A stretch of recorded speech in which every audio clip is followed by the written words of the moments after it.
ಶ್ರೀಗುರುಭ್ಯೋ ನಮಃ. ಹರಿ ಓಂ.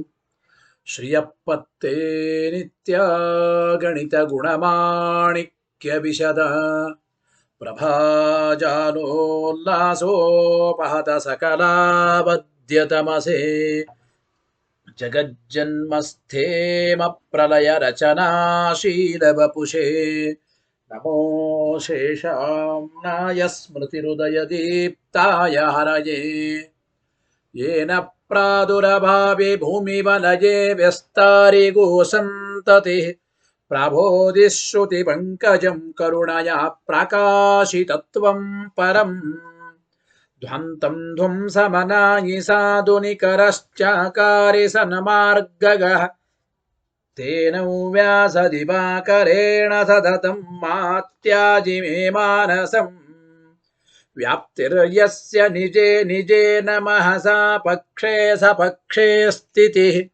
व्यावृत्तिश्च विपक्षतोत विषये सत्तिर्न वै बाधिते नैवास्ति प्रतिपक्षयुक्तिरतुलं शुद्धं प्रमाणं समे भूयात्तत्त्वविनिर्णयाय भगवानानन्दतीर्थो मुनिः भवति यदनुभावादेडमूकोऽपि वाग्मी जडमतिरपि जन्तुर्जायते प्राज्ञमूलिः सकलवचनचेतो देवता भारती सा मम वचसि निधत्तां सन्निधिं मानसे च रमानिवासोचितवासभूमि सन्न्याय रत्नावलि जन्मभूमि वैराग्यभाग्यो मम पद्मनाभतीर्थामृताब्धिरभवताद्विभूत्यै पदवाक्य प्रमाणद्यान् प्रतिवादिमदच्छिदः श्रीमदक्षोभ्यतीर्थाख्यानुपतिष्ठे गुरून्मम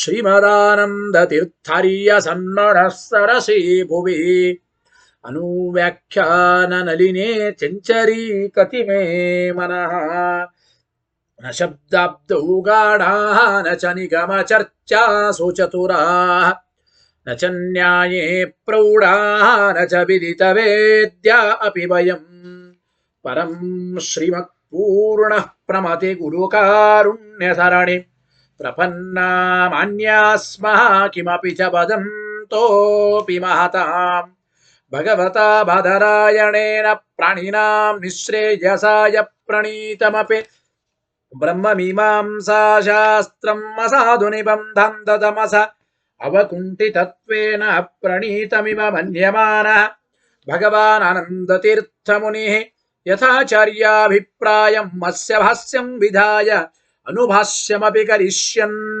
विलीनप्रकृतितया स्वजमन्तराय विदुरोऽपि अनवरतमीश्वर प्रवणकाय करणरुत्तिरपि नारायणप्रणामादिकं पारीप्सितस्यानन्तराय परिसमाप्तेः प्रचयस्य च हेतुतया अवगीतशिष्टाचार परम्परादिना अवगतम् अवश्यं करणीयं शिष्यान् ग्राहयितुं ग्रन्थादौ निबध्नाति नारायणमिति नारायणं निखिलपूर्णगुणैकदेहं निर्दोषमप्यतममप्यखिलैः सुवाक्यैः अस्योद्भवादिदमशेषविशेषतोऽपि वन्द्यं सदा प्रियतमं मम सन्नमामि तमेव शास्त्रप्रभवं प्रणम्य जगद्गुरूणां गुरुवन्द्यसैव विशेषतो मे परमाख्यविद्याव्याख्यां करोम्यन्वपि चाहमेव ॐ ओमथातो ब्रह्मजिज्ञासा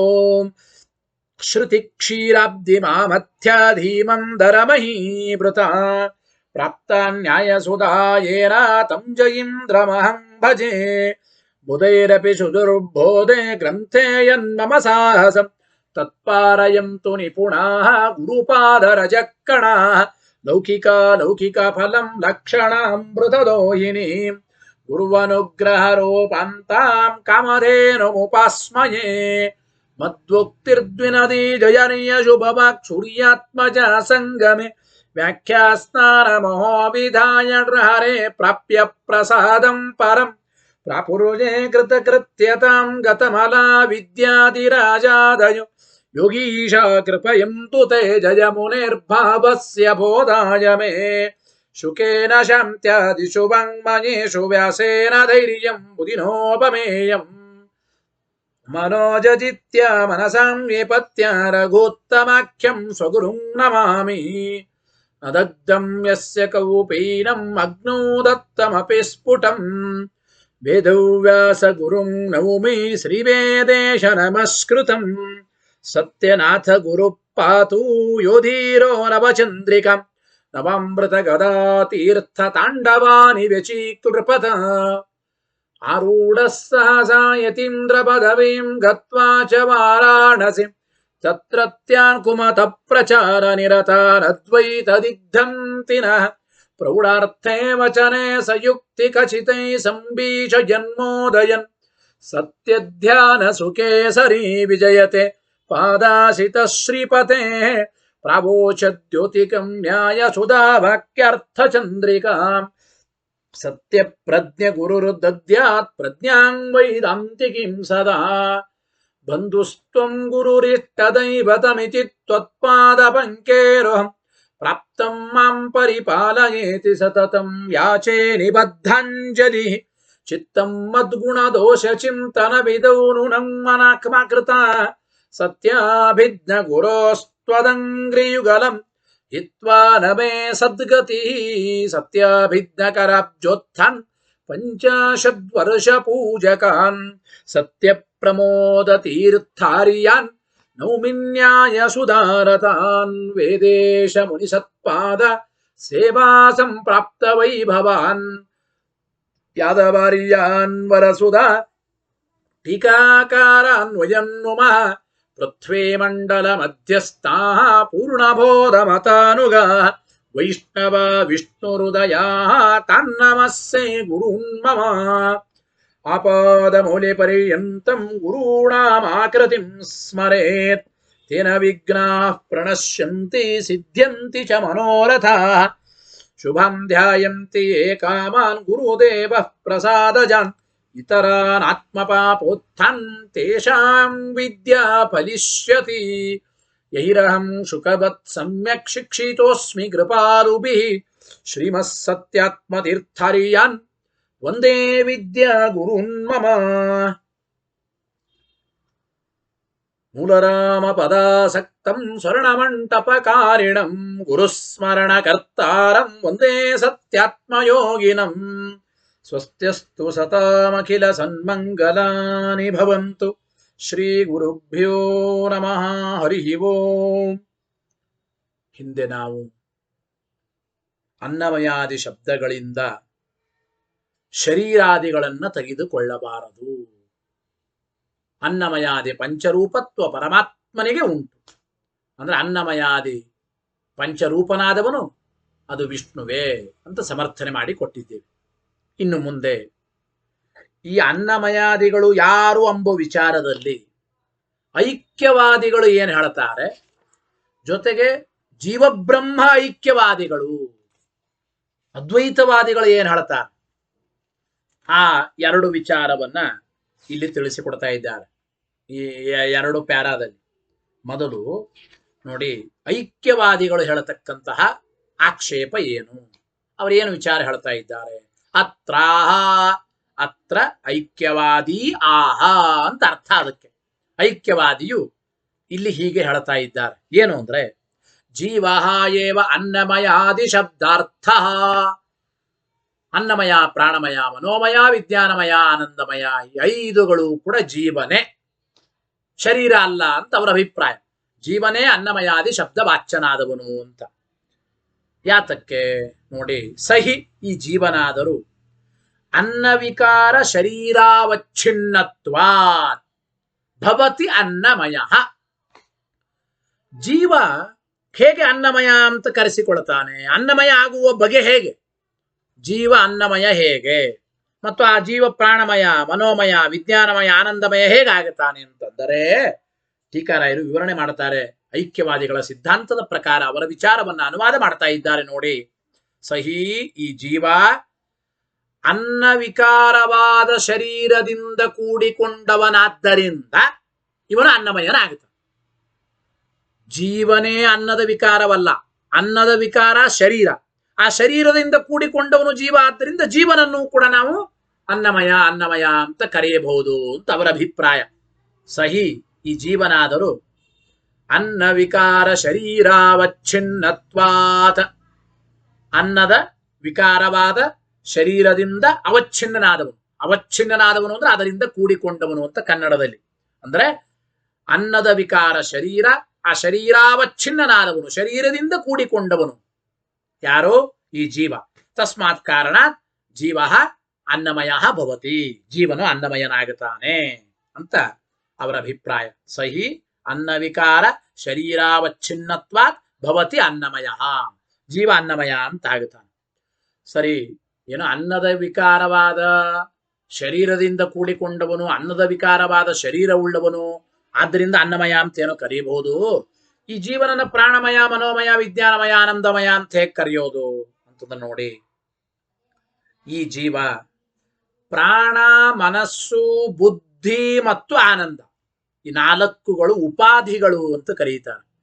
ಅಂದ್ರೆ ಈ ನಾಲ್ಕು ಉಪಾಧಿಗಳಿಂದ ಕೂಡಿದವನಾದ್ದರಿಂದ ಪ್ರಾಣಾದಿ ವಿಕಾರ ಅಂತೂ ಇವನು ಕರೆಸಿಕೊಳ್ತಾನೆ, ಈ ಜೀವ ಪ್ರಾಣಮಯ ಅಂತೂ ಕರೆಸಿಕೊಳ್ತಾನೆ ಅಂತ ಐಕ್ಯವಾದಿಗಳ ಅಭಿಪ್ರಾಯ. ಅಂದರೆ ನೋಡಿ, ಅಲ್ಲಿ ತಿಳಿಸುವ ಅವರ ಅಭಿಪ್ರಾಯ ಏನು ಅಂತಂದ್ರೆ, ಪ್ರಾಣ ಬುದ್ಧಿ ಮನಸ್ಸು ಆನಂದ ಈ ಉಪಾಧಿಗಳಿಂದ ಜೀವ ಕೂಡಿಕೊಂಡಿದ್ದರಿಂದ ನೋಡಿ, ಪ್ರಾಣ ಎಂಬ ಉಪಾಧಿಯಿಂದ ಕೂಡಿಕೊಂಡಿದ್ದರಿಂದ ಜೀವನನ್ನ ಪ್ರಾಣಮಯ ಅಂತ ಅನ್ಬಹುದ್ರಿ. ಮನಸ್ಸು ಎಂಬ ಉಪಾಧಿಯಿಂದ ಕೂಡಿಕೊಂಡಿದ್ದರೆ ಜೀವನನ್ನ ಮನೋಮಯ ಅಂತ ಅನಬಹುದು. ವಿಜ್ಞಾನ ಎಂಬ ಉಪಾಧಿ, ಬುದ್ಧಿ ಎಂಬ ಉಪಾಧಿ ಅದರಿಂದ ಕೂಡಿಕೊಂಡವನಾದ್ದರಿಂದ ವಿಜ್ಞಾನಮಯ. ಆನಂದ ಎಂಬ ಉಪಾಧಿ, ಧರ್ಮಗಳು ಅಂತ ಅರ್ಥ. ಈ ಉಪಾಧಿಗಳಿಂದ ಕೂಡಿಕೊಂಡವನಾದ್ದರಿಂದ ಈ ಒಂದು ಜೀವನನ ನಾವು ಪ್ರಾಣಮಯ ಮನೋಮಯ ವಿಜ್ಞಾನಮಯ ಆನಂದಮಯ ಅಂತ ಅವಶ್ಯವಾಗಿ ಕರೀಬಹುದು. ಹೇಗೆ ಅಂದ್ರೆ ಒಂದು ದೃಷ್ಟಾಂತ ಕೊಡ್ತಾ ಇದ್ದಾರೆ ಅವರು. ಘಟಾಕಾಶಮಿವ ಘಟ ವಿಕಾರ. ನೋಡಿ, ಆಕಾಶ ಘಟದ ವಿಕಾರ ಅಂತ ಕರೀತೇವೆ. ಆಕಾಶಕ್ಕೆ ಘಟದ ವಿಕಾರ ಅಂತ ಹೆಂಗ್ ಕರೆಯೋದು? ಆಕಾಶವು ಘಟಾವಚ್ಛಿನ್ನವಾದ್ದರಿಂದ ಯಾವ ರೀತಿ ಆಕಾಶವನ್ನ ಘಟದ ವಿಕಾರ ಅಂತ ಕರೀತೇವೋ ಅಂತ ಅಭಿಪ್ರಾಯ. ಅಂದ್ರೆ ವಸ್ತುತಃ ಆಕಾಶವು ಘಟದ ವಿಕಾರವಲ್ಲ, ಆದರೂ ಆಕಾಶ ಘಟಾವಚ್ಛಿನ್ನವಾದ್ದರಿಂದ, ಆಕಾಶವು ಘಟದಿಂದ ಕೂಡಿಕೊಂಡಿದ್ದರಿಂದ ಆಕಾಶವನ್ನ ಘಟಾವಚ್ಛಿನ್ನತ್ವಾತ್ ಘಟವಿಕಾರೋ ಆಕಾಶ ಅಂತ ಕರೀಬಹುದು. ಹಾಗೆ ಪ್ರಾಣಾದಿ ಉಪಾಧಿಗಳಿಂದ ಕೂಡಿಕೊಂಡಿದ್ದರಿಂದ ಈ ಜೀವನನ್ನ ಪ್ರಾಣ ವಿಕಾರ ಪ್ರಾಣಮಯ ಅಂತ ಕರೀಬಹುದು. ಏನು ಸಮಸ್ಯೆ ಇದೆ ನೋಡಿ, ಪ್ರಾಣ ಮನೋ ಬುದ್ಧ್ಯಾನಂದಾದ್ಯುಪಾದ್ಯವಚ್ಛಿನ್ನಶ್ಚ, ಪ್ರಾಣ ಮನಸ್ಸು ಬುದ್ಧಿ ಆನಂದ ಎಂಬ ಉಪಾಧಿಗಳಿಂದ ಕೂಡಿಕೊಂಡವನಾದ್ದರಿಂದ ಭವತಿ ಪ್ರಾಣಾದಿ ವಿಕಾರ, ಈ ಜೀವ ಪ್ರಾಣಾದಿಗಳ ವಿಕಾರ, ಪ್ರಾಣದ ವಿಕಾರ ಮನಸ್ಸಿನ ವಿಕಾರ ವಿಜ್ಞಾನದ ವಿಕಾರ ಆನಂದದ ವಿಕಾರ ಅಂದ್ರೆ ಪ್ರಾಣಮಯ ಮನೋಮಯ ವಿಜ್ಞಾನಮಯ ಆನಂದಮಯ ಅಂತ ಜೀವನನ ಕರೀಬಹುದು. ಹೇಗೆ?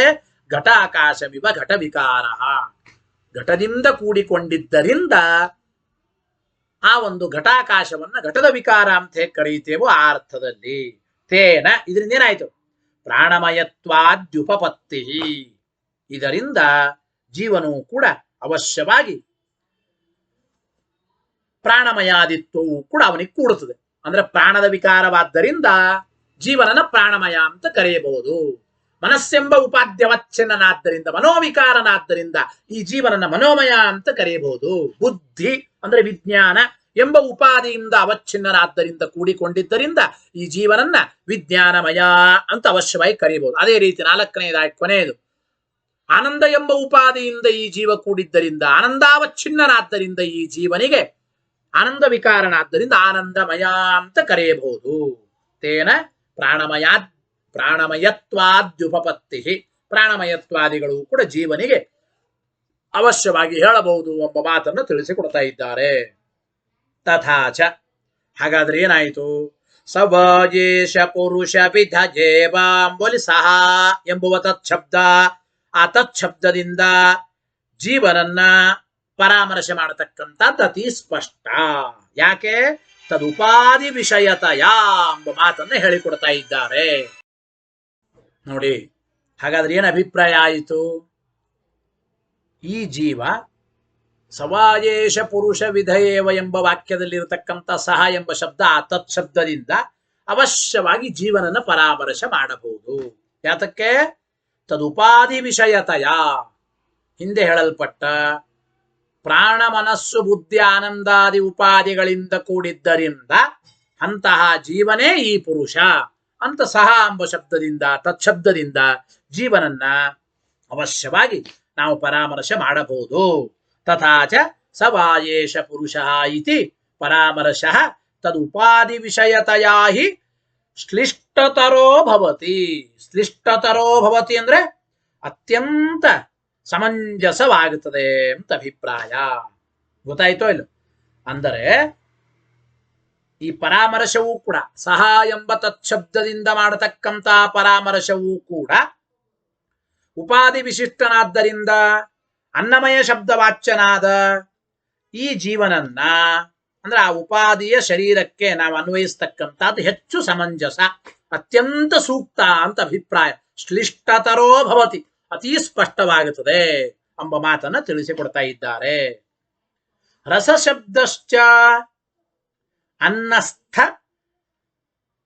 ಸ್ಥವಿಷ್ಠ ಭಾಗವು ವ್ಯಾವೃತ್ಯರ್ಥ ಭವಿಷ್ಯತಿ. ಇಲ್ಲೊಂದು ಪ್ರಶ್ನೆ ಬಂದಿತ್ತು ಹಿಂದೆ.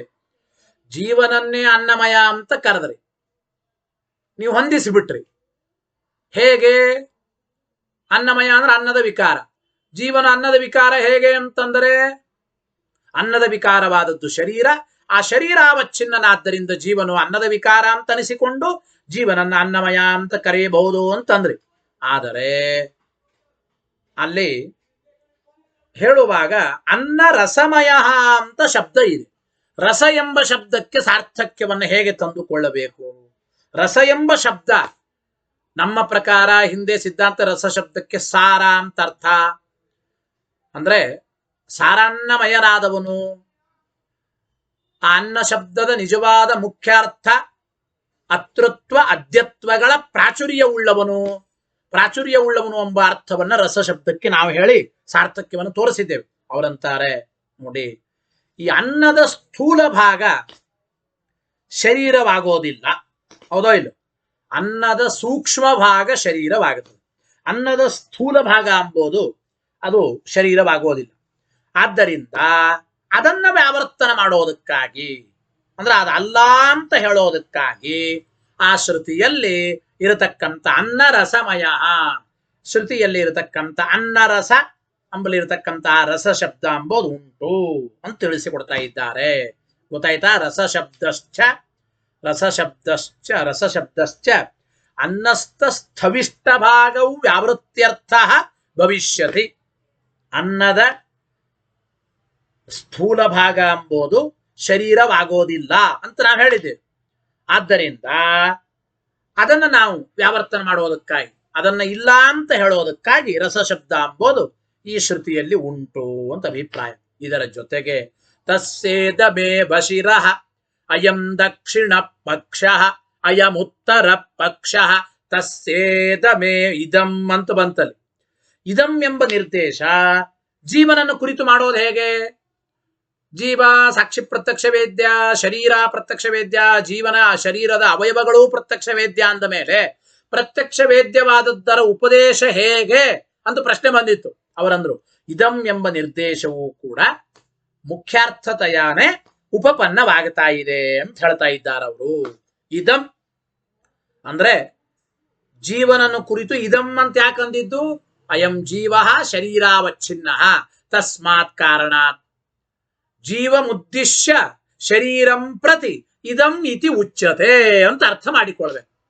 ಹೇಳೋ ಉದ್ದೇಶ ಜೀವನನ್ನೇ, ಆದರೆ ಆ ಶರೀರಾವಚ್ಛಿನ್ನನಾದ್ದರಿಂದ ಜೀವನನ ಕುರಿತು ನಾವು ಇದಂ ಅಂತ ಹೇಳಿ ಅವಶ್ಯವಾಗಿ ಮುಖ್ಯಾರ್ಥತೆಯ ನಿರ್ದೇಶವನ್ನು ಮಾಡಬಹುದು.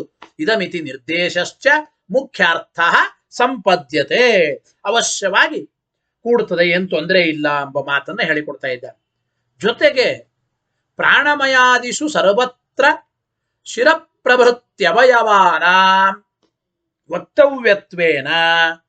ಈಗ ಪ್ರಾಣಮಯಾದಿ 5ಗಳಲ್ಲಿಯೂ ಕೂಡ ಇದು ಪ್ರಾಣನ ಶಿರಸ್ಸು, ಇದು ಪ್ರಾಣನ ದಕ್ಷಿಣ ರೆಕ್ಕೆ, ಇದು ಎಡಭಾಗದ ರೆಕ್ಕೆ. ಹೀಗೆ ದಕ್ಷಿಣ ರೆಕ್ಕೆ ಅಂದ್ರೆ ಬಲಭಾಗದ ರೆಕ್ಕೆ, ಉತ್ತರ ರೆಕ್ಕೆ ಅಂದ್ರೆ ಎಡಭಾಗದ ರೆಕ್ಕೆ.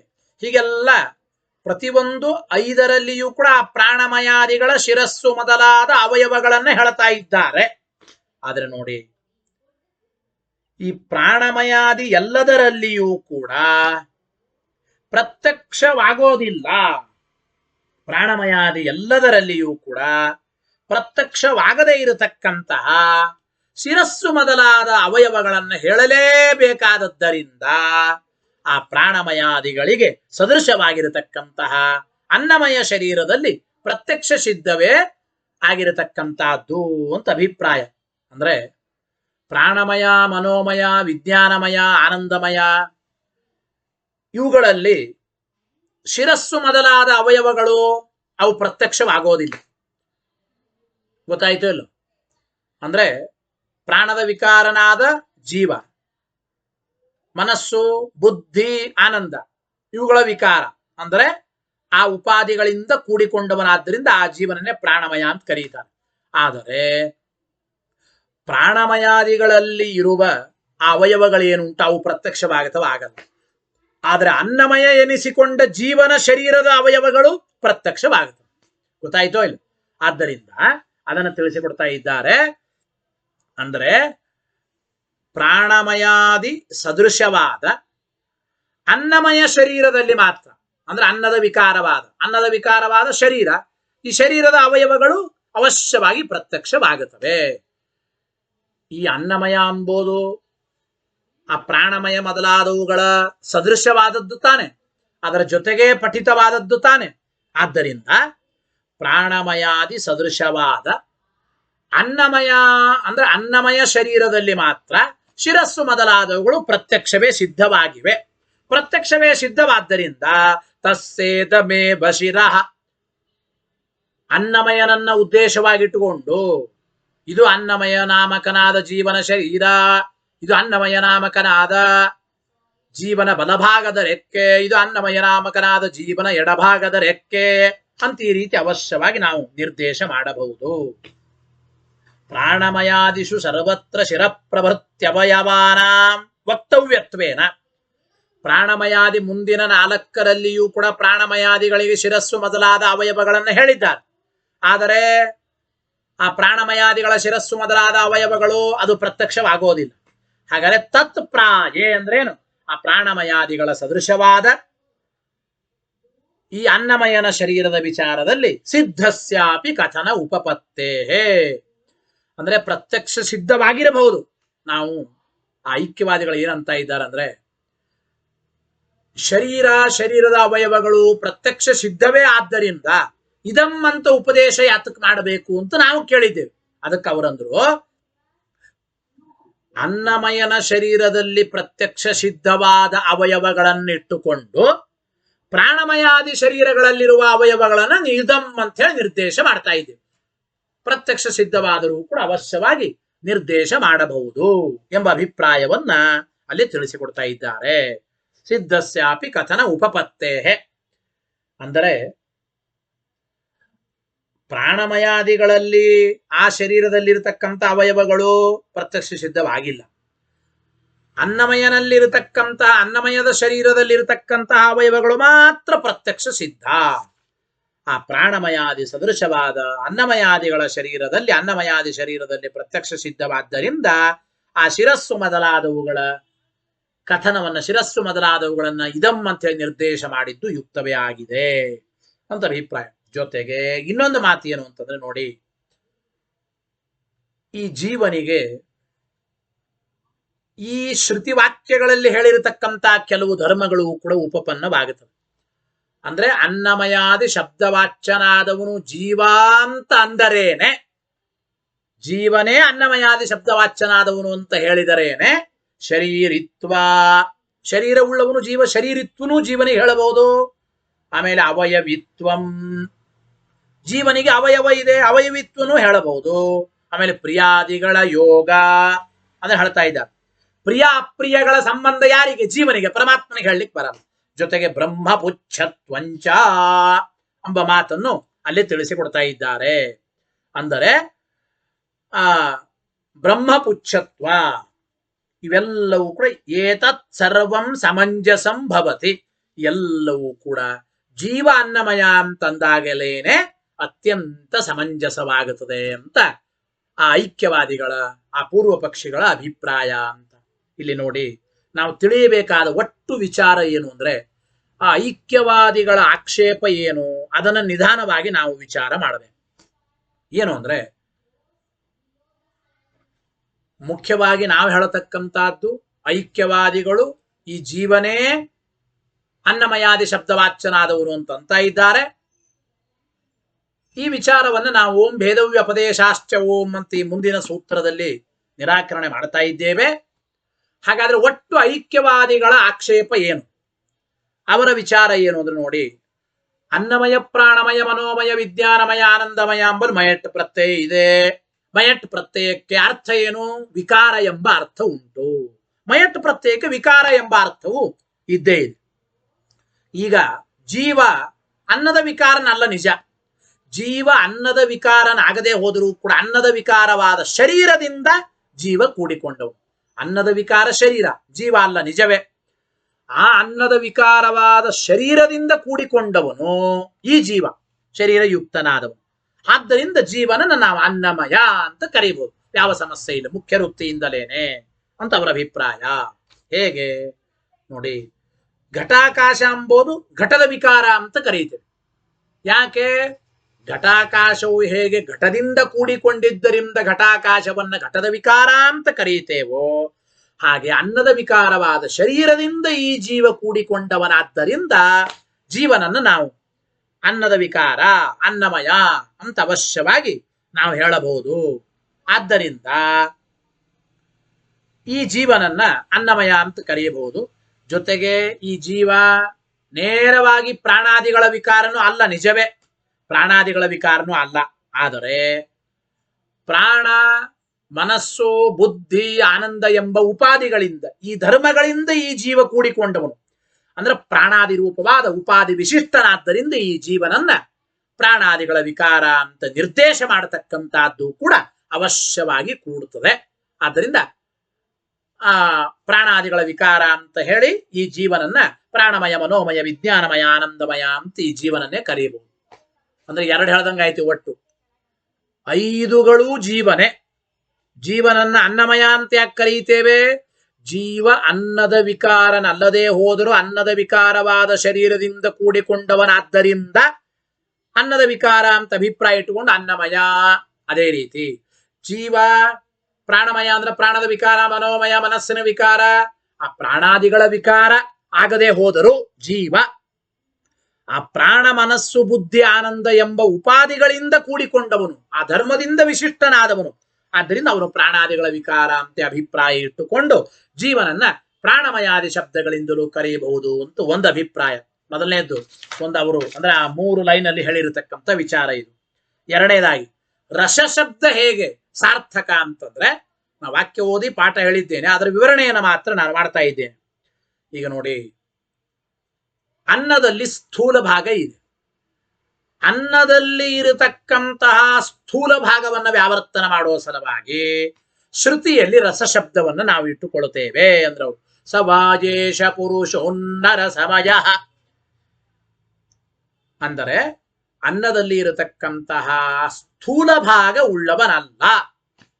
ಅನ್ನದ ವಿಕಾರವಾದ ಅಂದ್ರೆ ಅನ್ನದ ಸ್ಥೂಲ ಭಾಗ ಪ್ರಕೃತದಲ್ಲಿ ಅದು ಈ ಶರೀರದಲ್ಲಿ ಇಲ್ಲ. ಆದ್ದರಿಂದ ಅದನ್ನ ವ್ಯಾವರ್ತನ ಮಾಡುವ ಸಲುವಾಗಿ ರಸಶಬ್ದವನ್ನು ಇಟ್ಟುಕೊಂಡಿದ್ದೇವೆ ಅಂತ ಒಂದು ಹೇಳಿದ್ರು.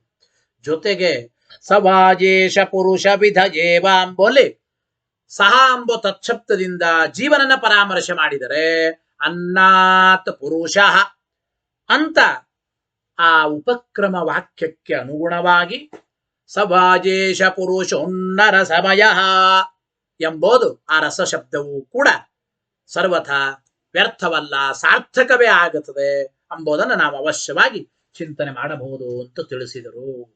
ಇದರ ಜೊತೆಗೆ ಇಲ್ರಿ ಇದಮ್ಮಂತ ನಿರ್ದೇಶ ಮಾಡೋದು ಹೇಗೆ ಅಂತ, ಜೀವನ ಶರೀರ ಅವನ ಅವಯವಗಳು ಪ್ರತ್ಯಕ್ಷ ಸಿದ್ಧವಾದ ಮೇಲೆ ತಸ್ಸೇದಮೇ ವಶಿರಃ ಅಯಂ ದಕ್ಷಿಣ ಪಕ್ಷ ಅಯಂ ಉತ್ತರ ಪಕ್ಷ.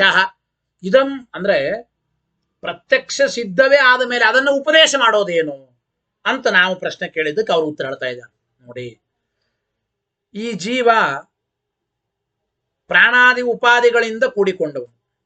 ಅಂದ್ರೆ ಈ ಜೀವನ ಉಪಾಧಿ ಒಂದರ್ಥದಲ್ಲಿ ಶರೀರ. ಈ ಶರೀರ ಪ್ರತ್ಯಕ್ಷ ಸಿದ್ಧವೇ, ಗೊತ್ತಾಯ್ತು ಅಲ್ಲ? ಶರೀರ ಪ್ರತ್ಯಕ್ಷ ಸಿದ್ಧವೇ ಅಂದ್ರೆ ಈ ಜೀವನ ಪಕ್ಷದಲ್ಲಿ ಪ್ರತ್ಯಕ್ಷಾರ್ಥದಲ್ಲಿ ಇರತಕ್ಕಂಥ ಇದಂ ಎಂಬ ನಿರ್ದೇಶಕ್ಕೆ ಮುಖ್ಯಾರ್ಥವೇ ಕೂಡುತ್ತದೆ ಅಂತಂದ್ರು. ಇದಂ ಎಂಬ ನಿರ್ದೇಶಕ್ಕೆ ಜೀವನಿಗೆ ಮುಖ್ಯಾರ್ಥವೇ ಇದಂ ಅಂತ. ಇದಂ ಅಂದ್ರೆ ಈ ಶರೀರ ಅಂತ ನಾವು ಪ್ರಯೋಗ ಮಾಡಬಹುದು, ಮುಖ್ಯಾರ್ಥವನ್ನು ಹೇಳಬಹುದು. ಆದರೆ ಈಶ್ವರನನ್ನು ಕುರಿತು ಇದಂ ಎಂಬ ನಿರ್ದೇಶ ಯುಕ್ತವಾಗುವುದಿಲ್ಲ ಅಂತ ಅಭಿಪ್ರಾಯ. ಯಾತಕ್ಕೆ? ಈಶ್ವರ ಆಗಲಿ ಈಶ್ವರನ ಅವಯವವಾಗಲಿ ಪ್ರತ್ಯಕ್ಷವಾಗಿವೆಯಾ? ಇಲ್ಲ. ಇದಂ ಎಂಬ ನಿರ್ದೇಶ ಜೀವನನ್ನು ನಾವು ಪರಾಮರ್ಶೆ ಮಾಡಿದಾಗ ಕೂಡುತ್ತದೆ ಅಂತ ಅಭಿಪ್ರಾಯ. ಗೊತ್ತಾಯ್ತೋ ಇಲ್ಲೋ? ಇದಂ ಎಂಬ ಶಬ್ದಕ್ಕೆ ಮುಖ್ಯಾರ್ಥನಾದ ಜೀವನ ಶರೀರ ಅಂತ ಅರ್ಥ ಹೇಳಿದಾಗ ಇದಂ ಎಂಬ ನಿರ್ದೇಶ ಯುಕ್ತವಾಗುತ್ತದೆ. ಒಂದು ವೇಳೆ ಇಲ್ಲಿ ಸವಾಜೇಶ ಪುರುಷ ವಿಧಜೇವ ಎಂಬುದನ್ನು ಸಹ ಎಂಬ ತತ್ಶಬ್ದದಿಂದ ಪರಮಾತ್ಮನ ಪರಾಮರ್ಶೆ ಮಾಡಿಬಿಟ್ರೆ ಇದಂ ಎಂಬ ನಿರ್ದೇಶ ಕೂಡಲ್ಲ. ಯಾಕೆ? ಇದಂ ಅಂತ ನಿರ್ದೇಶ ಮಾಡಬೇಕಾದ್ರೆ ಆ ಪ್ರತ್ಯಕ್ಷವಾಗಬೇಕು, ಹೇಳುವ ವಸ್ತು. ಈಶ್ವರನಾಗಲಿ ಈಶ್ವರನ ಶರೀರವಾಗಲಿ ಅವಯವಗಳಾಗಲಿ ಈಗ ಪ್ರತ್ಯಕ್ಷವಲ್ಲ. ಅದು ಇದಂ ಅಂತ ಹೇಳಿ ಅಪರೋಕ್ಷ ನಿರ್ದೇಶವನ್ನ ಮಾಡ್ಲಿಕ್ಕೆ ಬರಲ್ಲ. ಅದು ಇದಂ ಶಬ್ದದ ಮುಖ್ಯಾರ್ಥ. ಈಶ್ವರನ ಶರೀರಾದಿಗಳು ಈಶ್ವರ ಅಂತ ಆಗ್ಲಿಕ್ಕೆ ಆಗಲ್ಲ. ಆದ್ದರಿಂದ ಜೀವನನ್ನೇ ಸ್ವೀಕಾರ ಮಾಡಿ ಮುಖ್ಯಾರ್ಥತೆಯ ಜೀವನನ್ನೇ ಸ್ವೀಕಾರ ಮಾಡಬೇಕು. ನಾವು ಲಾಕ್ಷಣಿಕವಾಗಿ ಇದಂ ಅಂತ ಹೇಳಿ ಈಶ್ವರನನ್ನು ನಿರ್ದೇಶ ಮಾಡ್ತೇವೆ ಅಂತ ಅನ್ನಬೇಡಿ ಅಂತ ಐಕ್ಯವಾದಿಗಳ ಆಕ್ಷೇಪ. ಇನ್ನು ನಾಲ್ಕನೆಯದಾಗಿ ತಸ್ಸೈಷ ಏವ ಶಾರೀರ ಆತ್ಮ. ನೋಡಿ, ಈಶ್ವರ ಅನ್ನಮಯ ಶಬ್ದ ವಾಚ್ಯನಲ್ಲ, ಜೀವನೇ ಅನ್ನಮಯ ಅಂತ ಐಕ್ಯವಾದಿಗಳ ಅಭಿಪ್ರಾಯ. ಯಾಕೆ ಈಶ್ವರ ಪರಮಾತ್ಮ ಅನ್ನಮಯ ಅಲ್ಲ ಅಂತಂದ್ರೆ ಅವರ ಅಭಿಪ್ರಾಯ ನೋಡಿ, ಅನ್ನಮಯಾದಿಗಳು ಶರೀರದಲ್ಲಿ ಇರತಕ್ಕಂಥದ್ದು ಅಂತ ಈ ಶ್ರುತಿ ಹೇಳ್ತಾ ಇದೆ. ಅನ್ನಮಯಾದಿ ಅಂದ್ರೆ ಕೋಶಗಳು ಅಂತ ಇಟ್ಟುಕೊಂಡಾಗ ಅನ್ನಮಯಾದಿಗಳು ಎಲ್ಲಿರುತ್ತವೆ? ಶರೀರದಲ್ಲಿ ಇರುತ್ತವೆ. ಅನ್ನಮಯಾದಿ 5ಗಳು ಶರೀರದಲ್ಲಿ ಉಂಟು ಅಂತ ಹೇಳುವ ವಾಕ್ಯ ಯಾವುದು? ತಸ್ಸೈಷ ಏವ ಶಾರೀರ ಆತ್ಮ ಎಂಬ ವಾಕ್ಯ, ಶ್ರುತಿ ವಾಕ್ಯ. ಅನ್ನಮಯಾದಿಗಳು ಶರೀರದಲ್ಲಿ ಉಂಟು ಅಂತ ಹೇಳ್ತಾ ಇವೆ. ಈಗ ಈಶ್ವರ ಪರಮಾತ್ಮನೇ ಅನ್ನಮಯಾದಿ ಶಬ್ದವಾಚ್ಯ ಅಂತಂದು ಬಿಟ್ರೆ ಈಶ್ವರನಿಗೆ ಶರೀರ ಒಪ್ಪಬೇಕಾಗುತ್ತದೆ. ಶರೀರದಲ್ಲಿ ಇರತಕ್ಕಂಥವುಗಳು ಅನ್ನಮಯಾದಿಗಳು. ಹಾಗಾದ್ರೆ ಈಶ್ವರನೇ ಅನ್ನಮಯ ಅಂದ್ರೆ ಈಶ್ವರನಿಗೆ ಶರೀರವನ್ನು ಒಪ್ಪಬೇಕು. ಇದು ಒಂದು. ಜೊತೆಗೆ ತಸ್ಸೇದಮೇ ವಶಿರಃ ಅಯಂ ದಕ್ಷಿಣ ಪಕ್ಷ. ಪ್ರಮೋದ ಅಲ್ಲಿ ಹೇಳುವಾಗ ಮೋದೋ ದಕ್ಷಿಣ ಪಕ್ಷ ಪ್ರಮೋದ ಉತ್ತರ ಪಕ್ಷ. ಪ್ರಿಯಾ ಅಂದ್ರೆ ಮೋದ ಪ್ರಮೋದ ಪ್ರಿಯ ಇವುಗಳ ಸಂಬಂಧ ಹೇಳ್ತಾ ಇದ್ದಾರೆ. ಈಶ್ವರ ಒಂದು ವೇಳೆ ಆನಂದಮಯ ಅಂದ್ರೆ ಆನಂದಮಯನಿಗೆ ಪ್ರಿಯ ಮೋದ ಇವುಗಳ ಸಂಬಂಧವನ್ನ ಹೇಳ್ತಾ ಇದ್ದಾರೆ. ಈಶ್ವರನಿಗೆ ಪ್ರಿಯಾದಿಗಳ ಸಂಬಂಧ ಉಂಟಾ? ಇಲ್ಲ. ಯಾವುದೇ ಪ್ರಿಯ ಮೋದ ಅವುಗಳ ಸಂಬಂಧ ದೇವರಿಗೆ ನಿರನಿಷ್ಠೋ ನಿರವಧ್ಯ, ನಿಸ್ಸಂಗನಾದವನು ಪರಮಾತ್ಮ. ನಿರನಿಷ್ಠೋ ನಿರವಧ್ಯ ಅಂತ ಪರಮಾತ್ಮನಿಗೆ ಈಶ್ವರನಿಗೆ ಯಾವ ಪ್ರಿಯಾದಿಗಳ ಸಂಬಂಧ ಇಲ್ಲ ಅಂತ ನಿಷೇಧ ಮಾಡಿದ್ದಾರೆ.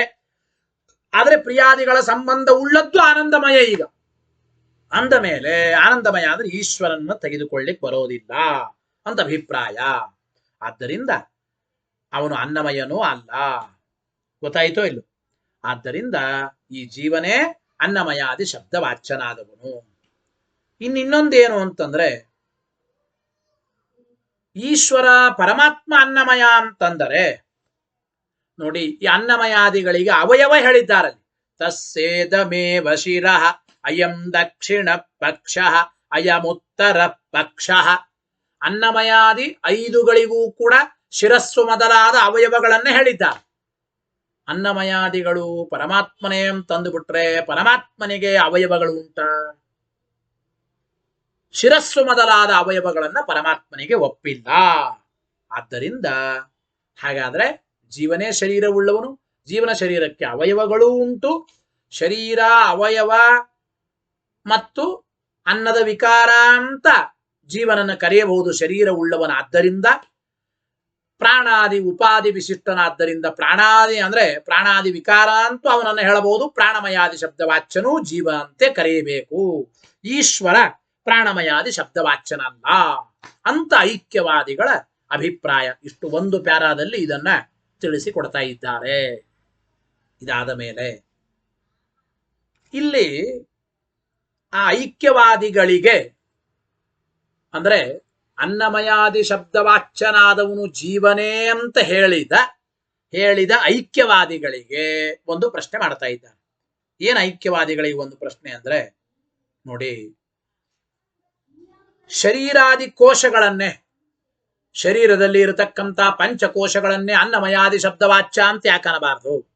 ಜೀವನನ್ನೇ ಅನ್ನಮಯಾದಿ ಶಬ್ದವಾಚ್ಯ ಅಂತ ಯಾಕೆ ಅನ್ಬೇಕು ಅಂತ ಐಕ್ಯವಾದಿಗಳನ್ನು ಕುರಿತು ಪ್ರಶ್ನೆ ಮಾಡಿದರೆ, ನೋಡಿ, ಶರೀರಾದಿ ಕೋಶಾಹ ಏವ ಕುತಸ್ತರ್ಯಿನ ಅಂಗೀಕ್ರಿಯಂತೆ. ಶರೀರದಲ್ಲಿರತಕ್ಕಂತಹ ಈ ಪಂಚಕೋಶಗಳು, ಆ ಕೋಶಗಳನ್ನೇ ಅನ್ನಮಯಾದಿ ಶಬ್ದಗಳಿಂದ ಹೇಳಲ್ಪಟ್ಟಿವೆ ಅಂತ ಇತಿ ಕುತಸ್ತರಿಹಿನ ಅಂಗಿ ಯಾಕೆ ಒಪ್ಪಲ್ಲ ಅಂತ ನಮ್ಮನ್ನು ಕುರಿತು ಪ್ರಶ್ನೆ ಮಾಡಬೇಡಿ ಅಂದ್ರು ಐಕ್ಯವಾದಿಗಳು. ಯಾಕೆ ಅಂದ್ರೆ ತಥಾಚ, ನೋಡಿ ಇದೇನ್ ಹೇಳ್ತಾ ಇದ್ದಾರೆ ಅಂದ್ರೆ, ಕೋಶಗಳನ್ನ ಅನ್ನಮಯಾದಿ ಶಬ್ದವಾಚ್ಯ ಅಂತ ಹೇಳಲಿಕ್ಕೆ ಬರಲ್ಲ. ಯಾಕೆ ಅಂದ್ರೆ ಅನ್ನಮಯಾದಿಗಳನ್ನ ಹೇಳೋ ವಾಕ್ಯದ ಜೊತೆಗೆ ಇನ್ನೊಂದು ಶ್ರುತಿ ವಾಕ್ಯ ಉಂಟು. ಏನು ಇನ್ನೊಂದು ಶ್ರುತಿ ವಾಕ್ಯ ಇದೆ? ಅನ್ನಮಯ ಪ್ರಾಣಮಯ ಮನೋಮಯ ವಿಜ್ಞಾನಮಯ ಆನಂದಮಯ ಆತ್ಮಾಮೇ ಶುಂಠ್ಯಂತ ಅಂತ ಒಂದು ವಾಕ್ಯ ಇದೆ. ಗೊತ್ತಾಯ್ತೋ ಇಲ್ಲ? ಅಂದರೆ ಈ ಅನ್ನಮಯ, ಪ್ರಾಣಮಯ, ಮನೋಮಯ, ವಿಜ್ಞಾನಮಯ, ಆನಂದಮಯ ಎಂಬ ಕೋಶಗಳು ಶುದ್ಧವಾಗಲಿ. ನನ್ನ ಅನ್ನಮಯ, ಪ್ರಾಣಮಯ, ಮನೋಮಯ, ವಿಜ್ಞಾನಮಯ, ಆನಂದಮಯ ಕೋಶಗಳು ಶುದ್ಧವಾಗಲಿ ಅಂತ ಇನ್ನೊಂದು ಶ್ರುತಿಯಲ್ಲಿ ಹೇಳ್ತಾ ಇದ್ದಾರೆ. ಇತಿ ಶ್ರುತ್ಯಂತರ ಅನಾನುಗುಣ್ಯಂಚ ಸ್ಯಾತ್ ಎಂಬ ಮಾತನ್ನು ಹೇಳ್ತಾ ಇದ್ದಾರೆ. ಅಂದ್ರೆ ಶ್ರುತಿಯ ಆನುಗುಣ್ಯವೂ ಕೂಡ, ಶ್ರುತ್ಯಂತರ ಆನುಗುಣ್ಯಂಚ, ಅನಾನುಗುಣ್ಯ ಅಲ್ಲ, ಸಾರಿ, ಮೇ ಶುಂಧಂತಾಮಿತಿ ಶ್ರುತ್ಯಂತರ ಆನುಗುಣ್ಯಂಚ ಸ್ಯಾತ್. ಜೀವನೇ ಅನ್ನಮಯ ಅಂತಂದರೆ ನನ್ನ ಈ ಕೋಶಗಳು ಶುದ್ಧವಾಗಲಿ ಎಂಬುವ ಆ ಶ್ರುತಿ ವಾಕ್ಯವು ಕೂಡ ಇದಕ್ಕೆ ಅನುಗುಣವಾಗುತ್ತದೆ ಎಂಬ ಮಾತನ್ನ, ಅಂದ್ರೆ ಇಲ್ಲಿ ಅವ್ರು ಹೇಳದಂಗೆ, ಒಂದ್ ನಿಮಿಷ ನೋಡಿ, ಐಕ್ಯವಾದಿಗಳಿಗೆ ಪೂರ್ವ ಪಕ್ಷಿಗಳೇ ಅವ್ರು ಹೇಳ್ತಾ ಇದ್ದಾರೆ. ಇತಿನಚವಾಚ್ಯಂ ಅಂತ ಅಲ್ಲಿ ತನಕ ಓದ್ಬೇಕದನ್ನ. ಮೊದಲನೇದ್ದೇನು, ಶರೀರದ ಕೋಶಗಳೇ ಅನ್ನಮಯ ಅಂತ ಯಾಕೆ ಅನ್ನಬಾರದು? ಜೊತೆಗೆ ಶರೀರದ ಕೋಶಗಳೇ ಅನ್ನಮಯ, ಶರೀರದ ಕೋಶಗಳನ್ನ ಅನ್ನಮಯ ಅಂತ ಒಪ್ಪದರೇನೆ ಈ ಶ್ರುತಿಯ ಆನುಗುಣ್ಯ ಸಿಗುತ್ತದೆ. ಅನ್ನಮಯ ಪ್ರಾಣಮಯ ಮನೋಮಯ ವಿಜ್ಞಾನಮಯ ಆನಂದಮಯ ಆತ್ಮಾಮೇ ಶುಂಠ್ಯಂತ. ಈ ಕೋಶಗಳು ಶುದ್ಧವಾಗಲಿ ಅಂತ ಶ್ರುತಿ ಹೇಳ್ತಾ ಇದೆ. ಆದ್ದರಿಂದ ಅನ್ನಮಯಾದಿ ಕೋಶಗಳು ಶುದ್ಧವಾಗಲಿ. ಹಾಗಾದ್ರೆ ಅನ್ನಮಯಾದಿಗಳು ಅಂದ್ರೆ ಯಾವ ಕೋಶಗಳು ಅಂತ ಈ ಶ್ರುತಿಯಲ್ಲಿಯೂ ಗ್ರಹಣ ಮಾಡಿದ್ದಾರೆ. ಆದ್ದರಿಂದ ಅನ್ನಮಯಾದಿ ಶಬ್ದ ವಾಚ್ಯವಾದದ್ದು ಕೋಶಗಳಂತೆ ನಾವು ಹೇಳತಕ್ಕಂಥದ್ದು ಯುಕ್ತ ಅಂತ ಐಕ್ಯವಾದಿಗಳನ್ನು ಕುರಿತು ಪೂರ್ವ ಪಕ್ಷ ಮಾಡಿದರೆ ಇತಿನಚ ವಾಚ್ಯಂ, ಹೀಗೆ ಹೇಳಬೇಡಿ ಅಂದ್ರು ಆ ಐಕ್ಯವಾದಿಗಳು. ಯಾಕೆ? ಕೋಶೇಶು ಬ್ರಹ್ಮ ಶಬ್ದಾದ್ಯನುಪಪತ್ತೇ. ನೋಡಿ, ಈ ಅನ್ನಮಯಾದಿಗಳನ್ನು ಹೇಳುವಾಗ ಬ್ರಹ್ಮ ಶಬ್ದ ಪ್ರಯೋಗ ಮಾಡಿದ್ದಾರೆ. ಬ್ರಹ್ಮ ಶಬ್ದ ಪ್ರಯೋಗ ಇದು ಜೀವನಲ್ಲಿ ಹೇಳಬಹುದೇ ಹೊರತು ಸರ್ವಥಾ ಕೋಶಗಳಲ್ಲಿ ಹೇಳಲಿಕ್ಕೆ ಬರಲ್ಲ. ಅಂದ್ರೆ ಅನ್ನಮಯಾದಿ ಶಬ್ದಗಳಿಂದ ಕೋಶಗಳು ಅಂತ ತೆಗೆದುಕೊಳ್ಳಿಕ್ ಬರಲ್ಲ ಅಂದ್ರೆ ಐಕ್ಯವಾದಿಗಳು. ಯಾಕೆ? ಬ್ರಹ್ಮ ಶಬ್ದ ಪ್ರಯೋಗ ಇದೆ ಅನ್ನಮಯಾದಿಗಳನ್ನು ಹೇಳುವಾಗ. ಬ್ರಹ್ಮ ಶಬ್ದ ಕೋಶಗಳಲ್ಲಿ ಹೇಳಬಹುದಾ? ನೆವರ್, ಸಾಧ್ಯತೆ ಹೇಳಲಿಕ್ಕೆ ಬರೋದಿಲ್ಲ. ಆದ್ದರಿಂದ ಬ್ರಹ್ಮ ಶಬ್ದ ಇದು ಕೋಶಗಳಲ್ಲಿ ಸರ್ವಥಾ ಯುಕ್ತವಾಗೋದಿಲ್ಲ. ಆದ್ದರಿಂದ ಅಲ್ಲಿ ಅನ್ನಮಯಾದಿಗಳಿಂದ ಕೋಶಾಂತ ಸ್ವೀಕಾರ ಮಾಡದೇನೆ ಬೃಹಜಾತಿ ಜೀವ ಕಮಲಾಸನ ಶಬ್ದ ರಾಶಿಷು ಬ್ರಹ್ಮ ಶಬ್ದ ವಾಚ್ಯನಾದ ಜೀವನಿಗೆ ಅನ್ನಮಯಾದಿ ಶಬ್ದ ವಾಚ್ಯತ್ವನು ಹೇಳಬೇಕು ಅಂದ್ರು. ಜೊತೆಗೆ ಇನ್ನೊಂದು ಮಾತು ಏನು ಅಂದ್ರೆ, ಅನ್ಯತ್ವಂ ಅಂತರತ್ವಂ ಶರೀರತ್ವಂಚ ಉಪಾಧ್ಯಪೇಕ್ಷಯ ಜೀವೇಪಿ ಉಪಪದ್ಯಂತೆ. ಇನ್ನೊಂದು ಮಾತೇನು ಅಂದ್ರೆ, ಈ ಶ್ರುತಿಯಲ್ಲಿ ಅನ್ಯತ್ವ ಹೇಳ್ತಾ ಇದ್ದಾರೆ. ಅಂದ್ರೆ ಈ ಉಪನಿಷತ್ತಿನಲ್ಲೇನೆ ಆ ಅನ್ನಮಯಾದಿಗಳಿಗೆ ಸಂಬಂಧಪಟ್ಟಂತೆ ಅನ್ಯತ್ವ, ಆಂತರತ್ವ, ಶರೀರತ್ವ ಇವುಗಳನ್ನೇ ಹೇಳ್ತಾ ಇದ್ದಾರೆ. ಈ ಅನ್ಯತ್ವ, ಅಂತರತ್ವ, ಶರೀರತ್ವಗಳು ಕೂಡ ಉಪಾಧಿ ನಿಮಿತ್ತಕವಾಗಿ ಅವಶ್ಯವಾಗಿ ಜೀವನಲ್ಲೇ ಯುಕ್ತವಾಗುತ್ತವೆ ಎಂಬುದನ್ನು ಹೇಳ್ತಾ ಇದ್ದಾರೆ. ಅಂದ್ರೆ ಉಪಾಧಿ ನಿಮಿತ್ತಕವಾಗಿ ಅಂತೆ ಅರ್ಥ.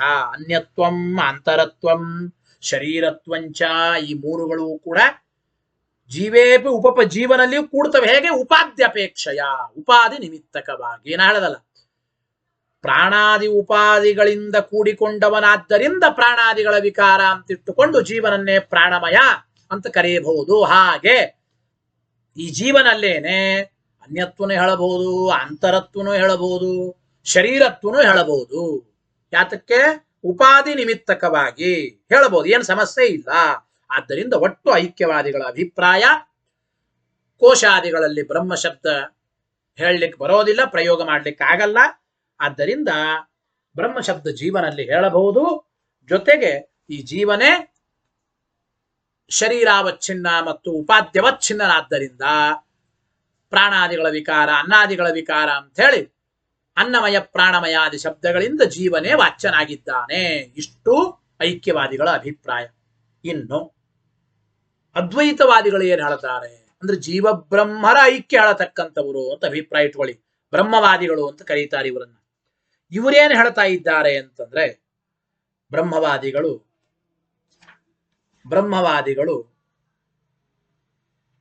ಅಂದರೆ ಕೋಶವನ್ನ ಅನ್ನಮಯಾದಿ ಶಬ್ದವಾಚ್ಯ ಅಂತ ಹೇಳಲಿಕ್ಕೆ ಬರಲ್ಲ, ಬ್ರಹ್ಮ ಶಬ್ದದ ಅನುಪಪತ್ತಿ ಬರುತ್ತದೆ ಅಂತೇನಂದ್ರಿ. ಹಾಗೆ ಜೀವನನ್ನ ಅನ್ನಮಯ ಅಂತಂದಾಗಲೂ ಕೂಡ ಅನುಪಪತ್ತಿ ಇದ್ದದ್ದೇನೆ ಎಂಬ ಮಾತನ್ನ ಹೇಳಿಕೊಡ್ತಾರೆ. ಗೊತ್ತಾಯ್ತೋ ಇಲ್ಲ? ಅಂದ್ರೆ ಬ್ರಹ್ಮ ಶಬ್ದದ ಅನುಪತ್ತಿ ಅಕಸ್ಮಾತ್ ಬ್ರಹ್ಮ ಶಬ್ದವನ್ನ ಕಥಂಚಿತ್ ಹೇಗೋ ಕೋಶಾದಿಗಳಲ್ಲಿ ಕೂಡಿಸಬಹುದ್ರಿ, ಜೀವನಲ್ಲಿ ಸರ್ವಥಾ ಕೂಡಿಸ್ಲಿಕ್ಕೆ ಆಗೋದಿಲ್ಲ ಅಂತ ಅವರ ಅಭಿಪ್ರಾಯ. ಗೊತ್ತಾಯ್ತೋ ಇಲ್ಲ? ಬ್ರಹ್ಮ ಶಬ್ದಾದಿಗಳ ಮುಖ್ಯಾರ್ಥ ಜೀವ ಅಂತ ಸರ್ವಥಾ ಹೇಳಲಿಕ್ಕೆ ಬರೋದೇ ಇಲ್ಲ. ಅಂದ ಮೇಲೆ ಬ್ರಹ್ಮ ಶಬ್ದ ಎಂಬುದು ಕೂಡೋದಿಲ್ಲ ಎಂಬ ಅನುಪಪತ್ತಿ ಹೇಗೆ ಕೋಶಗಳಲ್ಲಿ ಉಂಟೋ, ಅನ್ನಮಯಾದಿ ಶಬ್ದಗಳಿಂದ ಜೀವನನ್ನ ತೆಗೆದುಕೊಂಡ್ರೂ ಕೂಡ ಜೀವನಲ್ಲಿಯೂ ಕೂಡ ಬ್ರಹ್ಮ ಶಬ್ದದ ಮುಖ್ಯಾರ್ಥತ್ವ ಹೇಳಲಿಕ್ಕೆ ಬರಲ್ಲ. ಜೀವನವು ಕೂಡ ಬ್ರಹ್ಮ ಶಬ್ದದ ಮುಖ್ಯಾರ್ಥ ಅಲ್ಲ. ಅಂದ ಮೇಲೆ ಬ್ರಹ್ಮ ಶಬ್ದದ ಅನುಪಪತ್ತಿ, ಬ್ರಹ್ಮ ಶಬ್ದ ಎಂಬ ಬಾಧಕ ಜೀವನನ್ನು ಸ್ವೀಕಾರ ಮಾಡಿದಾಗಲೂ ಉಂಟು ಅಂತ ಬ್ರಹ್ಮವಾದಿಗಳ ಅಭಿಪ್ರಾಯ. ನೋಡಿ, ನಾನು ಜೀವಪಕ್ಷೇಪಿ ಅನುಪಪತ್ತಿ ಅಸ್ತಿ, ಜೀವಪಕ್ಷದಲ್ಲಿಯೂ ಕೂಡ ಅವಶ್ಯವಾಗಿ ಅನುಪಪತ್ತಿ ಇದ್ದೇ ಇದೆ. ಯಾಕೆಂದ್ರೆ ಜೀವನಲ್ಲಿ ಮುಖ್ಯಾರ್ಥತೆಯ ಬ್ರಹ್ಮ ಶಬ್ದವನ್ನು ನಾವು ಹೇಳಲಿಕ್ಕೆ ಬರೋದಿಲ್ಲ. ಅಂದ್ರೆ ಬ್ರಹ್ಮ ಶಬ್ದದ ಮುಖ್ಯಾರ್ಥ ಜೀವ ಅಂತ ಹೇಳಲಿಕ್ಕೆ ಬರಲ್ಲ.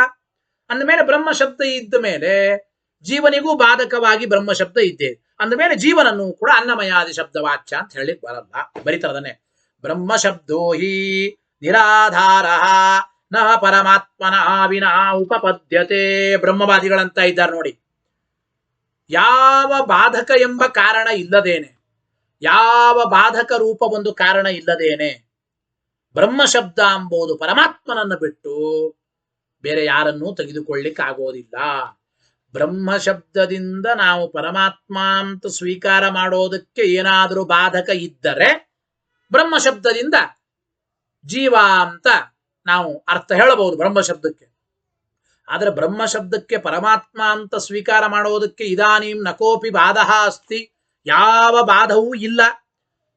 ಯಾವ ಬಾಧವೂ ಇಲ್ಲ ಅಂತಂದ ಮೇಲೆ ಸರ್ವಥಾ ಆ ಬ್ರಹ್ಮ ಶಬ್ದದ ಮುಖ್ಯಾರ್ಥನಾದ ಪರಬ್ರಹ್ಮನನ್ನ ಪರಮಾತ್ಮನನ್ನು ಬಿಟ್ಟು ಬ್ರಹ್ಮ ಶಬ್ದದಿಂದ ಜೀವಾಂತ ಸ್ವೀಕಾರ ಮಾಡೋದಕ್ಕೆ ಯಾವ ಕಾರಣಗಳೂ ಇಲ್ಲ ಎಂಬ ಮಾತನ್ನು ಹೇಳ್ತಾ ಇದ್ದಾರೆ. ನಿರಾಧಾರ ಅಂದ್ರೇನು? ಯಾವ ಆಧಾರ ಇಲ್ಲದೇನೆ ಬ್ರಹ್ಮ ಶಬ್ದದಿಂದ ಬ್ರಹ್ಮನನ್ನ ಅಂದ್ರೆ ಪರಬ್ರಹ್ಮನನ್ನ ಬಿಟ್ಟು ಜೀವನನ್ನು ಸ್ವೀಕಾರ ಮಾಡೋದಕ್ಕೆ ಯಾವ ಬಾಧಕನೂ ಇಲ್ಲ, ಬಾಧಕ ರೂಪವಾದ ಯಾವ ಕಾರಣ ಇಲ್ಲ.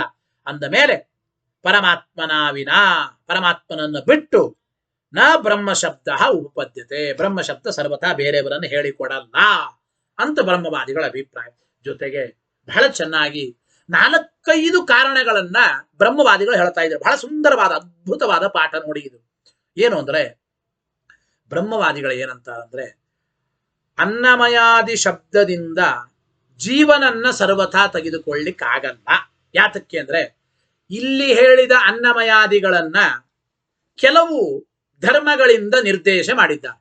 ಅನ್ನಮಯ ಅಂದ್ರೆ ಹೀಗೆ, ಅನ್ನಮಯ ಅಂದ್ರೆ ಹಾಗೆ. ಅನ್ನಮಯಾದಿಗಳಿಗೆ ಹೇಳಿದ ಇಲ್ಲಿ ಹೇಳಲ್ಪಟ್ಟ ಯಾವ ಧರ್ಮಗಳು ಕೂಡ ಜೀವನಲ್ಲಿ ಅನ್ವಯವಾಗೋದಿಲ್ಲ. ಅದಕ್ಕೆ ಜೀವ ಅನ್ನಮಯನಲ್ಲ ಅಂತ ಬ್ರಹ್ಮವಾದಿಗಳ ಅಭಿಪ್ರಾಯ. ಹೇಗೆ? ಅದ್ಯತೇತ್ತಿ ಚ ಭೂತಾನಿ ಇತಿ ಸರ್ವ ಅದ್ಯತ್ವಂ ಸರ್ವ ಅತೃತ್ವಂ. ಮೊದಲನೇದು, ಎಲ್ಲರಿಗೂ ಉಪಜೀವ್ಯತ್ವೇನ ಆಶ್ರಯನಾದವನೇ ಅಂದ್ರೆ ಸರ್ವರಿಂದಲೂ ಅದ್ಯಮಾನನಾದವನು. ಅಂದ್ರೆ ಎಲ್ಲರಿಗೂ ಅದ್ಯ ಅಂದ್ರೇನು? ಎಲ್ಲರಿಗೂ ಉಪಜೀವ್ಯ, ಆಶ್ರಯ, ಅವನು ಅನ್ನಮಯ. ಈ ಜೀವ ಎಂಬ ಒಬ್ಬ ವ್ಯಕ್ತಿ ಅಂದ್ರೆ ಜೀವ ಎಂಬವನು ಇಡೀ ಜಗತ್ತಿಗೆ ಅದ್ಯ, ಆಶ್ರಯ, ಉಪಜೀವ್ಯನಾಗಿದ್ದಾನ? ಇಲ್ಲ. ಆದ್ದರಿಂದ ಜೀವನನ್ನ ಅನ್ನಮಯ ಅಂತ ತೋಳಿಕ್ ಬರಲ್ಲ. ಇದರ ಜೊತೆಗೆ ಮುಖ್ಯವಾಗಿ ಅನ್ನಮಯನಾದವನು ಅತ್ತ. ಓಂ ಅತ್ತಾಚರಾಚರ ಗ್ರಹಣಾತ್ ಓಂ. ಅತೃತ್ವ ಹೇಳಿದ್ದಾರೆ ಅನ್ನಮಯನಾದ ವ್ಯಕ್ತಿ. ಈ ಜೀವನಿಗೆ ಸಮಸ್ತ ಜಗತ್ತಿನ ಅತೃತ್ವ ಉಂಟಾ? ಸರ್ವಥಾ ಇಲ್ಲ. ಅತೃತ್ವವು ಹೇಳಲಿಕ್ಕೆ ಬರಲ್ಲ ಜೀವನಿಗೆ. ಆದ್ದರಿಂದ ಜೀವನಿಗೆ ಇದು ಕೂಡೋದಿಲ್ಲ. ಎರಡಾಯಿತು. ಮೂರನೇದಾಗಿ ಪ್ರಾಣಂ ದೇವ ಅನುಪ್ರಾಣಂತಿ ಮನುಷ್ಯ ಪಶವಶ್ಚಯೇ ಅಂತ ವಾಕ್ಯ ಬರುತ್ತದೆ ನೋಡಿ. ದೇವಾ ಪ್ರಾಣಂ ಅನುಪ್ರಾಣಂತಿ. ಎಲ್ಲ ದೇವತೆಗಳು ಪ್ರಾಣನಾಮಕನಾದ ಪರಮಾತ್ಮನನ್ನ ಅನುಸರಿಸಿ ಹೋಗುತ್ತಾರೆ ಎಂಬ ಮಾತನ್ನ ಅಲ್ಲಿ ತಿಳಿಸಿ ಕೊಡ್ತಾ ಇದ್ದಾರೆ. ಗೊತ್ತಾಯ್ತಾ? ಪ್ರಾಣಂ ದೇವ ಅನುಪ್ರಾಣಂತಿ ಅಂದ್ರೆ ಸರ್ವ ದೇವಾದಿ ಚೇಷ್ಟಕತ್ವಂ. ಇಲ್ಲಿ ಹೇಳಲ್ಪಟ್ಟ ಪ್ರಾಣಮಯ ಅಂದ್ರೆ ಒಂದೊಂದಾಗಿ ತಿಳಿಸ್ತಾ ಇದ್ದ ನೋಡಿ. ಈ ಜೀವ ಅನ್ನಮಯನಲ್ಲ. ಯಾತಕ್ಕೆ ಅಂದ್ರೆ ಸರ್ವ ಅದ್ಯತ್ವ ಸರ್ವ ಅತೃತ್ವ ಜೀವನಲ್ಲಿ ಉಂಟಾ? ಇಲ್ಲ. ಯಾವನಿಗೆ ಸರ್ವ ಅದ್ಯತ್ವ ಅಂದ್ರೆ ಇಡೀ ಜಗತ್ತಿಗೆ ಉಪಜೀವ್ಯತ್ವೇನ ಆಧಾರನಾಗಿದ್ದಾನೋ ಅವನು ಅನ್ನಮಯ. ಇಡೀ ಜಗತ್ತನ್ನ ಯಾವನು ತಿಂತಾನೆ ಪ್ರಳಯ ಕಾಲದಲ್ಲಿ ಅವನು ಅನ್ನಮಯ. ಈ ಜೀವ ಉಪಜೀವ್ಯತ್ವೇನ ಜಗತ್ತಿಗೆ ಆಧಾರನ? ಇಡೀ ಜಗತ್ತನ್ನ ಪ್ರಳಯ ಕಾಲದಲ್ಲಿ ಈ ಜೀವ ತಿಂತಾನ? ಇಲ್ಲ. ಅಂದ ಮೇಲೆ ಅನ್ನಮಯ ಅಲ್ಲ ಒಂದು. ಈ ಜೀವ ಪ್ರಾಣಮಯನೂ ಅಲ್ಲ. ಯಾಕೆ ಅಂದ್ರೆ ಎಲ್ಲ ದೇವತೆಗಳಿಗೂ ಚೇಷ್ಟಾಪ್ರದನಾದ ವ್ಯಕ್ತಿನೇ ಪ್ರಾಣಮಯ. ಎಲ್ಲಾ ದೇವತೆಗಳಿಗೂ ಚೇಷ್ಟಾಪ್ರದನಾಗಿದ್ದಾನ ಜೀವ?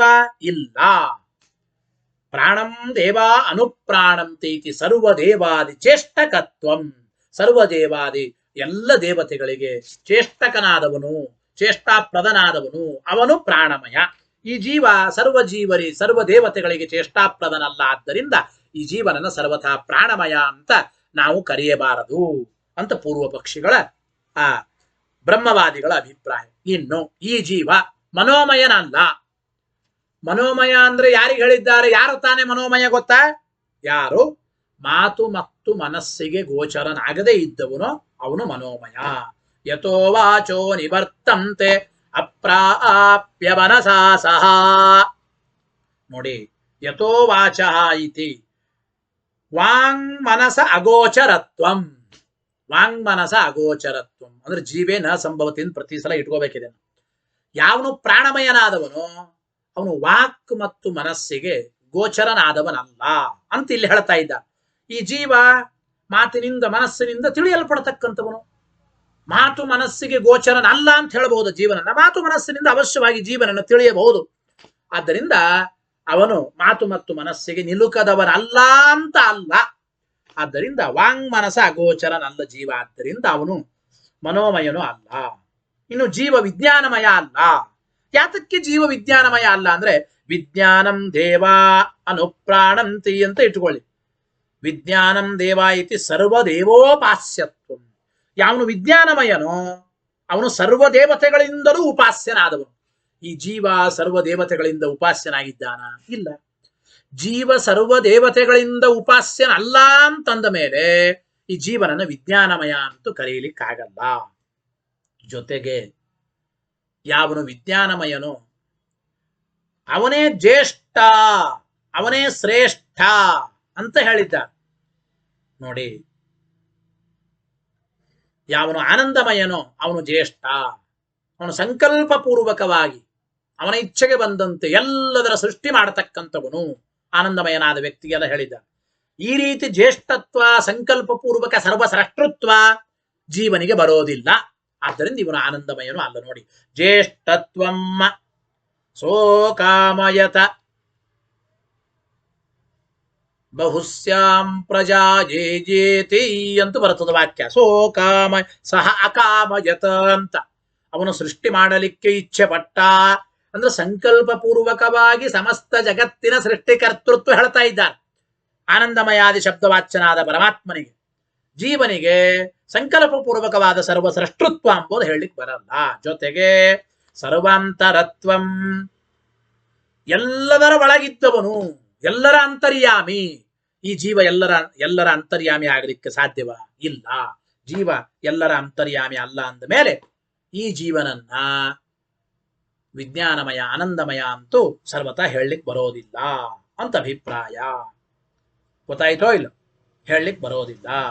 ಸರ್ವಾಂತರತ್ವ ಇತ್ಯಾದೀನ ಅಲ್ಪತರ ಜ್ಞಾನ ಶಕ್ತ್ಯಾದಿ ಸಂಪನ್ನೆ, ಅತ್ಯಂತ ಅಲ್ಪವಾದ ಜ್ಞಾನ ಶಕ್ತ್ಯಾದಿಗಳಿಂದ ಕೂಡಿಕೊಂಡ ಈ ಜೀವನಲ್ಲಿ ಜೀವೇ ನ ಸಂಭವಂತಿ, ಇದ್ಯಾವುದು ಕೂಡೋದಿಲ್ಲ. ಅಂದ್ರೆ ಅನ್ನಮಯಾದಿ ಶಬ್ದ ವಾಚ್ಯನಾಗಬೇಕಾದ್ರೆ ಈ ಜೀವನಿಗೆ ಇಷ್ಟು ಧರ್ಮಗಳಿರಬೇಕಾಗಿತ್ತು.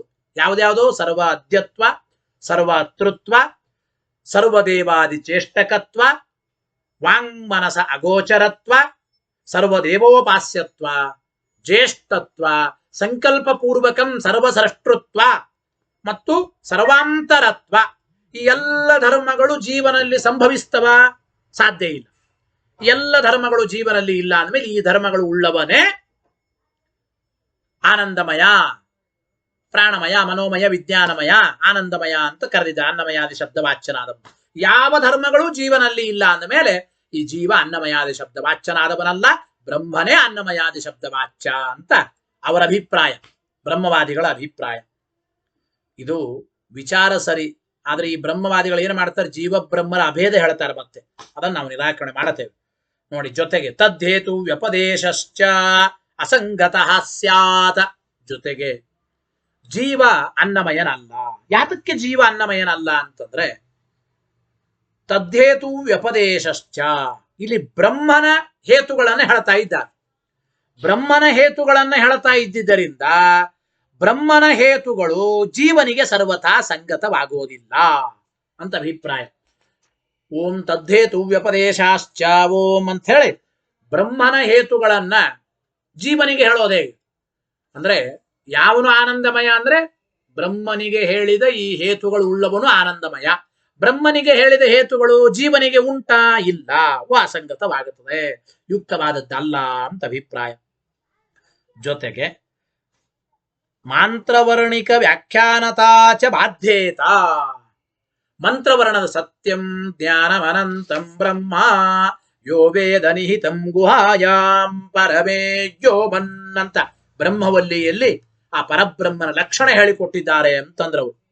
ಆದ್ದರಿಂದ ಸತ್ಯತ್ವ, ಜ್ಞಾನತ್ವ, ಅನಂತತ್ವ ಎಂಬ ಅವುಗಳ ವ್ಯಾಖ್ಯಾನ ಅಂಬೋದು ಆ ಬ್ರಹ್ಮವಲ್ಲಿಯ ಅಂದ್ರೆ ಆ ಮಂತ್ರವರ್ಣದ ವ್ಯಾಖ್ಯಾನ ಅಂಬೋದು ಸರ್ವಥಾ ಜೀವನಿಗೆ ಮಾಡ್ಲಿಕ್ಕೆ ಬರೋದಿಲ್ಲ.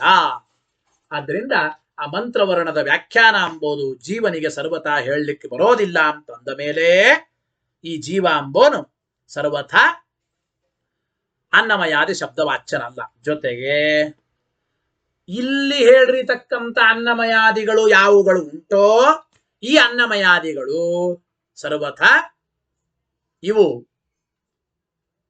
ಅಂದ್ರೆ ಅನ್ನಮಯಾದಿ ಶಬ್ದವಾಚ್ಯನ ಜೀವ ಅಂತಂದ್ರೆ ಇಲ್ಲೇನ್ ಹೇಳಿದ್ದಾನೆ ಶ್ರುತಿಯಲ್ಲಿ ಅಂದ್ರೆ ಈ ಅನ್ನಮಯಾದಿಗಳ ಜ್ಞಾನ ಮಾಡಿಕೊಂಡ್ರೆ ಮೋಕ್ಷ ಆಗುತ್ತದೆ ಅಂತ ಹೇಳಿದ್ದಾನೆ. ಅನ್ನಮಯ ಜೀವ ಅಂತಂದ್ಬಿಟ್ರೆ ಜೀವನ ಜ್ಞಾನ ಮಾಡಿಕೊಂಡ್ರೆ ಮೋಕ್ಷ ಆಗುತ್ತದ? ಜೀವನ ಜ್ಞಾನದಿಂದ ಮೋಕ್ಷ ಇಲ್ಲ ತಾನೆ. ಯಾವ ಅನ್ನಮಯಾದಿಗಳ ಜ್ಞಾನದಿಂದ ಮೋಕ್ಷ ಅಂತ ಇಲ್ಲಿ ಶ್ರುತಿ ಹೇಳ್ತಾ ಇದೆ. ಆದ್ದರಿಂದ ಅನ್ನಮಯಾದಿಗಳ ಜ್ಞಾನದಿಂದ ಮೋಕ್ಷ ಅಂದ್ರೆ ಅನ್ನಮಯ ಜೀವ ಅಂತ ತೆಗೆದುಕೊಂಡ್ರೆ ಜೀವನ ಜ್ಞಾನದಿಂದ ಮೋಕ್ಷ ಉಂಟಾ? ನೆವರ್, ಇಲ್ಲ, ಸಾಧ್ಯ ಇಲ್ಲ. ಅಂದ ಮೇಲೆ ಅನ್ನಮಯಾದಿ ಶಬ್ದವಾಚ್ಯನಾದವನು ಜೀವ ಅಲ್ಲ. ನೋಡಿ, ನಚ ಜೀವಜ್ಞಾನಾತ್ ಮೋಕ್ಷೋ ಯುಜ್ಯತೆ. ಜೀವಜ್ಞಾನದಿಂದ ಮೋಕ್ಷವು ಸರ್ವಥಾ ಆಗೋದಿಲ್ಲ ಅಂತಂದ ಮೇಲೆ